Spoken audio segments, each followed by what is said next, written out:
Hi, Jack. It's me, Holly. It's May 26th at 6:20 a.m. I didn't sleep much last night. Any time I dozed off, the dreams would start again.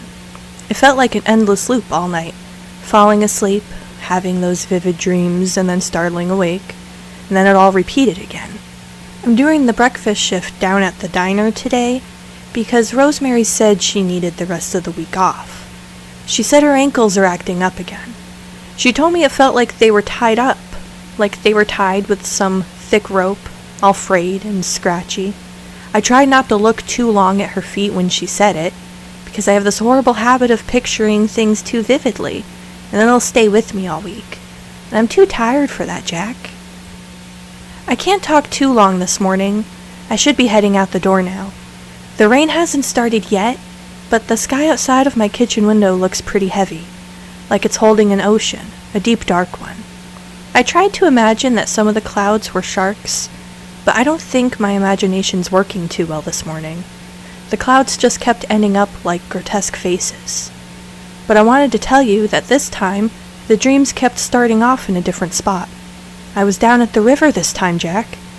I like the river more than the old clearing, so I guess it wasn't all too bad. But still, it's strange to say you like a place in a dream and the whole thing feels wrong.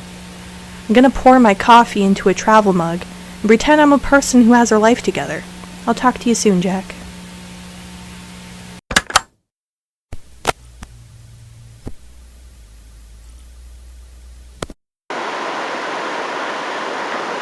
Jack, it's 10:32 a.m. I snuck off to the bathroom to talk to you. I couldn't wait till I got home in case I forgot any details. Gordon came in again this morning. I feel like at this point I'm imagining the way he stares at me. It seems no one else notices, and I'm too nervous to point it out. Because what do you even say? Hey, I think that guy is looking at me like he wants to peel me open? That sounds insane. I sound insane, I know. But I feel like the second he stepped inside, his eyes found me and never left. I hated taking his order. His voice ground its way into my eardrums and hasn't left since. It's not even loud. It's too soft maybe. I feel like it's sitting right behind my teeth. Maybe if I open my mouth wide enough, I can see his teeth too. He only ordered a coffee, a slice of toast, and 1 egg sunny side up. He didn't even touch his food. I don't think he even drank his coffee. But his eyes stayed on me the entire time, like one of those old dolls that always seemed to be looking at you no matter where you stood. I have one in my bedroom, but I keep her facing the corner. What if her eyes get tired? I know I get grumpy when my eyes get tired. I tried moving around the diner just to test it, to see if his eyes really did stay on me and only me. And that was stupid. It didn't help. What if I'm imagining the way his eyes follow me? Does everyone think his eyes follow them too? I keep thinking if I turn my back, will I feel it? Like a hand reaching out. Like when you're little and you're so sure something is behind you in the dark, so you get the urge to run and hide in your bed. I'm a grown woman, Jack. I should not be thinking these things in a diner bathroom. I can hear someone knocking. I should go. My hands are damp and I don't even know if it's from washing them.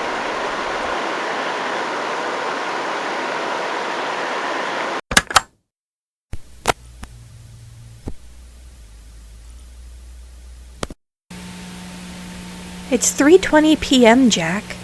I'm in my car. I remembered I had a few things to grab after work, so I stopped at the general store.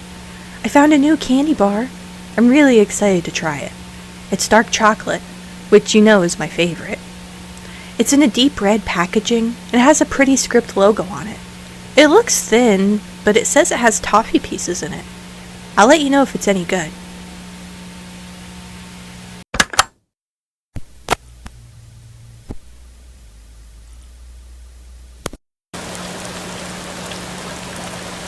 It's just past 4 p.m., Jack. My head is killing me. It's raining pretty heavy outside now. It doesn't feel calm or gentle at all. It's the kind that sounds like it's being thrown at the window in fistfuls. I wonder if the river's gonna flood again. The sound of the rain makes me think of teeth chattering. Not the kind of chattering that happens when you're scared, but the kind that happens when you're trying to warm up. My shift wasn't too bad today. Dennis didn't come in though, which shouldn't have bothered me, but it sorta did. I feel like a dumb schoolgirl. Probably thinks of me as one, honestly, and I don't blame him. Am I thinking too much about him? I'm definitely thinking too much about him. The thing is I like when he talks to me. He talks to me like I'm normal. Not like I'm something he's measuring in his head. He's just Dennis. Plain as a brown paper bag, and it should be comforting. It is comforting, actually. And I hate that it's comforting. I hate how much I notice the absence of him. But I'm home now, and I'm sitting at the little table by the window with the mug that I keep pretending I'll wash properly someday. I don't really have the heart to wash it, though. I like the tan stains on the porcelain. The cabin smells wet and warm right now, and there's the small tapping sound every time the wind pushes the rain against the porch railing. It's steady, like something's counting. It's probably just a twig, but I don't think twigs count. I'm gonna go try to eat something.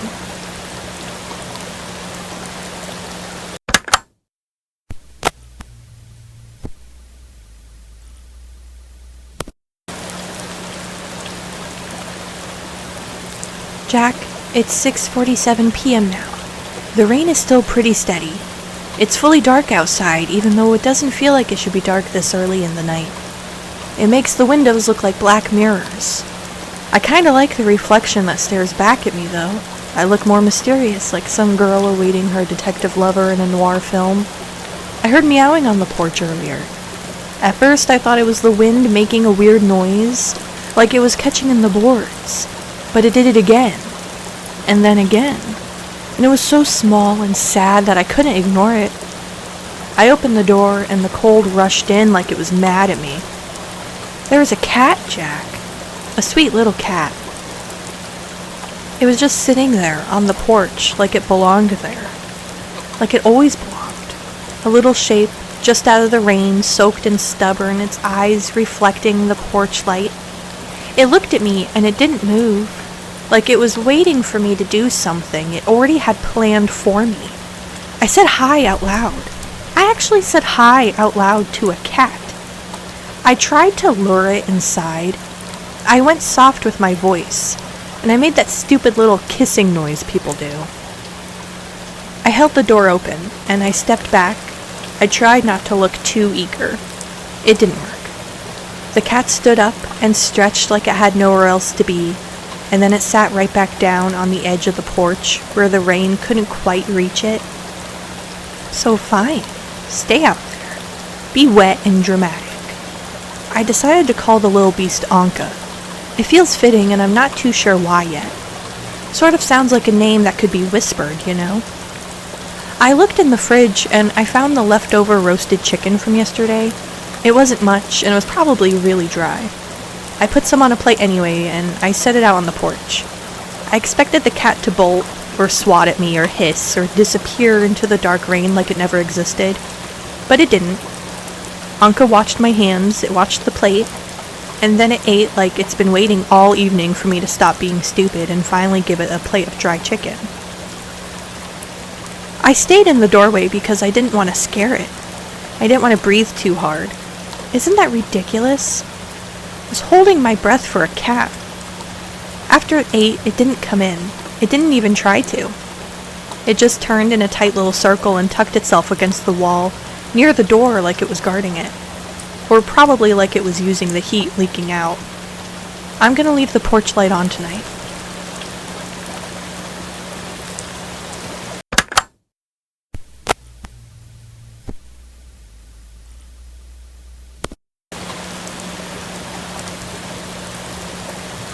Jack, it's 9:18 p.m., and the rain still hasn't let up. It's not even a sound anymore. It's a constant pressure, like it's pressing the whole town into the ground. I checked the porch twice. Anka's still there, still tucked in that same spot like a little shadow that decided it's mine now. Or maybe Anka decided I was theirs.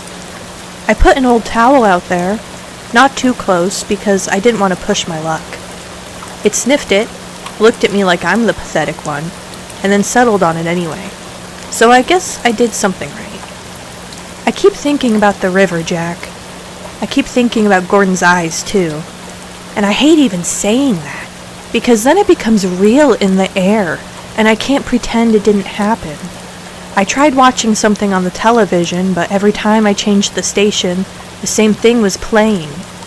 Some infomercial, and I couldn't even pinpoint what exactly it was trying to sell. Maybe a toaster? Maybe it was a ring. I also keep thinking about Dennis, which is still embarrassing. He didn't come in today, and my brain keeps inventing reasons. He's busy. His wife needed him. He forgot.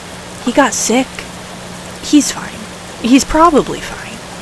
It's not my job to worry about him. It's not my job to want him to be standing at the counter with his sleeves rolled up and that thick motor oil smell that lingers on his hands. I'm gonna go make some tea, Jack. Chamomile because I'm predictable. Then I'm gonna try to sleep. If the dreams start again, I'll tell you. If I don't tell you, assume I'm lying to myself. Good night, Jack.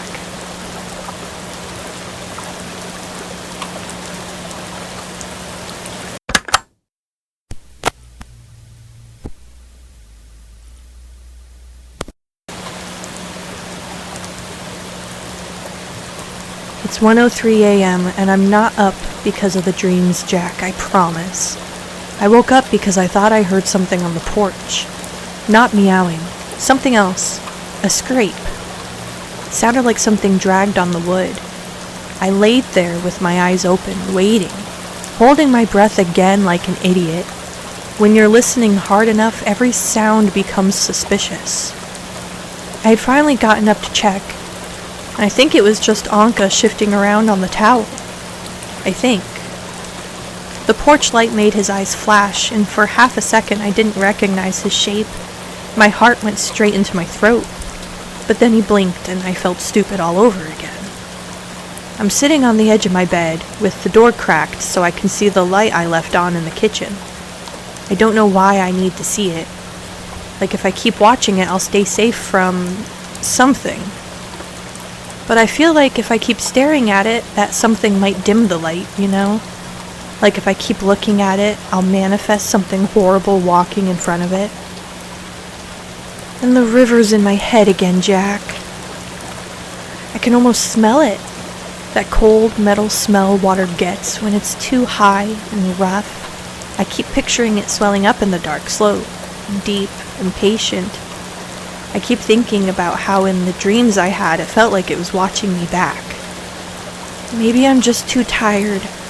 Maybe I'm lonely. Maybe it's a mixture. Maybe the rain is just making everything feel louder than it is. I'm gonna try again.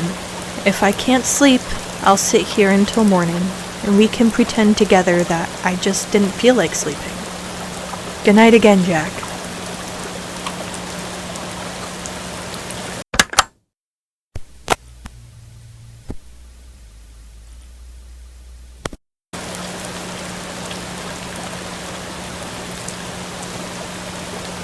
It's 1:14 a.m., Jack. I know I was supposed to go to bed, but I forgot to tell you. That candy bar from earlier? Pretty damn good. Good night, Jack. For real this time.